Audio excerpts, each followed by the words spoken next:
Você já foi demitido de um emprego por ter feito justamente a coisa certa? O nosso convidado de hoje já, ele traz essa e outras histórias agora no Café com Quê?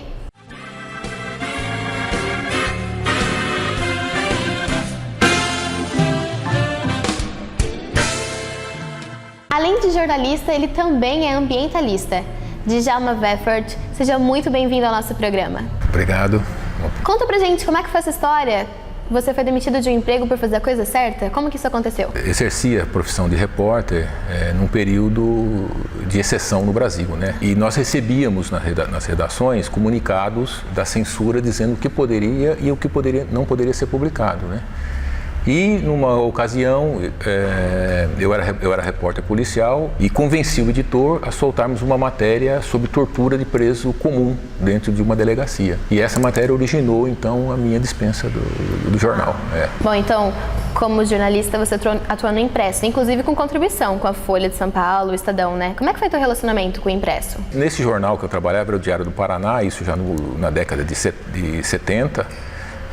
Depois eu continuei escrevendo para outros jornais, né? Contribuí com Folha de São Paulo, com o site do Estadão, Revista Senhor. Minha área sempre foi o jornalismo impresso. E eu comecei no jornalismo, na reportagem policial e depois me especializei em reportagens sobre meio ambiente. Como eu disse anteriormente, de jornalista a ambientalista, né? De que forma que a experiência como jornalista te auxilia na divulgação da proteção ao meio ambiente? Eu comecei escrevendo sobre meio ambiente, tocando em algumas questões que ainda eram novidades naquela época no país, né?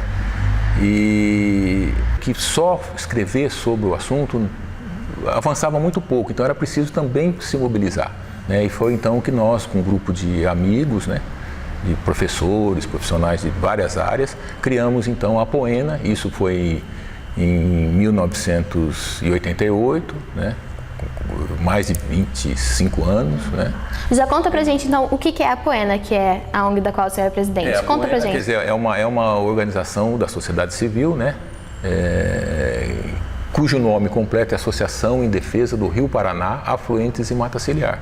Então nós criamos essa instituição diante da necessidade de tentar combater os danos ambientais da construção da usina de Porto Primavera, né? Que estava sendo construída no Rio Paraná e queria causar um impacto muito grande, como de fato causou, né? Então a nossa proposta era combater, né, esses efeitos, né, causadores, né, da destruição ambiental e tentar medidas de compensação e mitigação ambiental. Inclusive o senhor foi representante ambientalista do Conselho Estadual do Meio Ambiente, né? Como que isso aconteceu? Bom, com essa bandeira, eu pude disputar com outras instituições do Estado de São Paulo, né, uma vaga dentro do CONSEMA, que onde repercute, né, esses debates em nível nacional. Nós éramos a única instituição da região oeste paulista que tinha assento no CONSEMA, né, e lá junto com a universidade, com outras instituições, com o governo, com a sociedade civil, né, nós conseguimos trazer a questão da usina de Porto Primavera para o foco do debate. E qual que foi a maior dificuldade que o senhor enfrentou enquanto defensor do meio ambiente? Algumas resistências, né, de alguns setores que não queriam que a gente tocasse essa proposta para frente, a falta de interesse, né, da própria sociedade, que achava esse trabalho, vamos dizer assim, sem muita importância ou que não compreendia a importância, né? Então foram várias dificuldades, mas isso nunca nos derrubou, né? A gente sempre levou adiante as nossas propostas.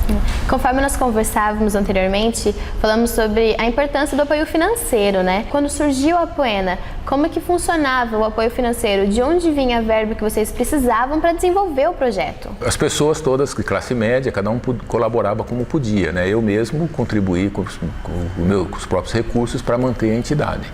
Criamos também um quadro de associados para que as pessoas pagassem as mensalidades, mas isso não foi muito para frente, né? Mas é importante que, como jornalista, eu pude conciliar muito, né, essa falta de recurso, a falta de estrutura, né, com a informação, né, com as reportagens, com com as matérias que eram levadas adiante. Então, desde o início, a imprensa sempre teve um papel conosco, sempre trabalhamos juntos, né? E isso potencializou, né, as nossas ideias, né? A gente sempre teve apoio de todos os jornais, de TV, né, da mídia de um modo geral, né? Porque achava que era uma causa nobre, né, e que precisava que alguém falasse, né? E enquanto jornalista, qual que foi o trabalho que mais te deu prazer em desenvolver na proteção ao meio ambiente? Porque você estudou muito para poder saber do que se tratava, né, essa proteção ao meio ambiente. Então, qual que foi o trabalho mais prazeroso para você? O que eu costumo dizer é que Porto Primavera, né, é um projeto ruim. Mas se não fosse a luta da sociedade, se não fosse a mobilização da comunidade, teria sido pior, né? Então, com essa mobilização, nós conseguimos dispositivo para a transição de peixes na usina, de escada de peixes, a criação dos parques, né? Dos parques estaduais que foram criados aqui, porque o projeto não previa nada disso daí, né? Alguns estudos sobre fauna. Então, inclusive, conseguimos o rebaixamento da cota de operação, porque a usina ia inundar uma área 5 vezes o tamanho da Baía de Guanabara, né, para produzir pouca energia, né? Então, conseguimos também um rebaixamento de 2 metros na cota de operação, que isso poupou 40 mil hectares de várzeas e áreas de interesse ambiental. A Apoena, ela foi pioneira aqui, né, na nossa região, na proteção ao meio ambiente. Você acha que falta algum incentivo à criação de outras ONGs? Bom, é uma instituição da sociedade civil, né? Então vai depender muito do interesse das pessoas de se mobilizarem, sentirem que há necessidade, né? E há lacunas, né, do Estado, da política pública, e tentar ocupar essas lacunas. Na verdade, não é nem ocupar essas lacunas, né? Porque existem estudos que mostram que aonde tem sociedade civil mobilizada, aonde tem ONGs, aonde tem sociedade civil, o Estado é mais presente. Então a sociedade civil não vai substituir o Estado, ela vai forçar o Estado a estar presente, né? A política ambiental do Estado de São Paulo aqui para o Oeste Paulista sempre foi omissa, nunca houve política de meio ambiente. E inovar nem sempre é fácil, né? Existem alguns medos, alguns receios. Então, nessa sua fase, desde que você iniciou o seu trabalho como ambientalista, teve algum momento que você achou que não ia conseguir cumprir a sua missão? Isso acontece, eu acho que com qualquer profissão, né? A gente chega num certo momento que quer largar tudo, né? Desistir, mas surgem novos fatos, pessoas que já estão envolvidas, né? Que também te apoiam, que entendem, né, o teu trabalho, né, e isso depois faz você se relevantar, né? Atualmente a gente vê que a mídia social, o Facebook, o Twitter, vários blogs também, eles ajudam muito o jornalista na divulgação de uma notícia, né? Para você, de que forma que você utiliza a mídia social no teu trabalho como ambientalista? Participamos da rede social, principalmente com o Facebook, que é o mais popular, né? Temos o nosso blog, a página na internet de site, né? Então isso tudo tem contribuído, tem auxiliado muito na divulgação, né, no trabalho. Agora eu não sei, naquele tempo que nós começamos, o jornalismo impresso tinha um peso muito grande, né? Então eu não sei se isso está um pouco diluído com as mídias sociais, né? Então as notícias são muito mais rápidas, muito mais ágeis, né? E isso dá alguns ruídos, dá alguns problemas, né? Mas eu acho que com o tempo isso vai tendendo a se acertar, né? Uma mídia vai complementar uma outra, né? Eu acho que hoje existe muita disputa, né? Choque entre essas mídias. Eu acho que uma tem que complementar a outra, né? Eu acho que o jornalismo impresso perdeu um pouco de espaço nesses anos todos. Mas você acha que ele vai chegar à extinção? Não, acho que não, né?